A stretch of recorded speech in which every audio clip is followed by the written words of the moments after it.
Dave, here's your guy. He says, I want to know about Lukas Van Ness because, as you know, Nick went to Iowa.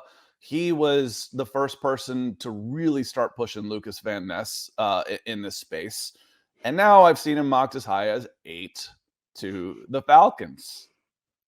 Yeah, Lukas Van Ness, 6'5", 6'6", 275 pounds, and an explosive athlete. Kind of came on pretty late in the football cycle. Was not super heavily recruited. Obviously, still had a Division I offer, so was recruited enough for the body type and the athleticism that he has. But very versatile pass rusher.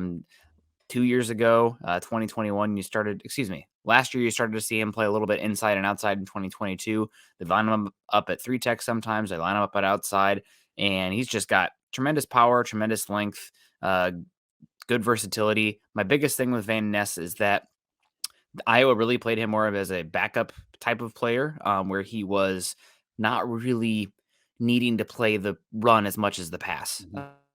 So I do have questions about his ability to set the edge, his run defense in general. His leverage can have some issues. Now, that's something that, because he did play on the interior, he has developed some, but just given his role in the snaps that he saw, it's going to be a projection and a work in progress as far as his edge setting, despite the size, despite the massive frame and length and everything like that. But really incredible, unique pass rusher, power type of guy with some versatility.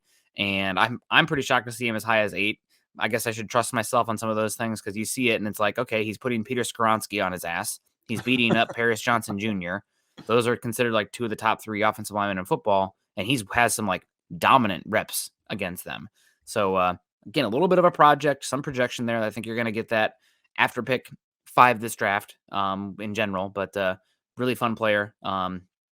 Good to see him getting some hype and some much deserved love. A couple of comps I want to use with him. Adafa Owe, who was late to the game. Now, is he going to go out and test the way Owe did, which basically made him one of the most athletic people in the NFL the minute he put on a helmet? Probably not.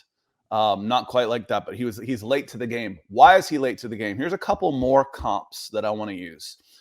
He was a hockey player basically until 8th grade. Didn't start playing football until 8th grade.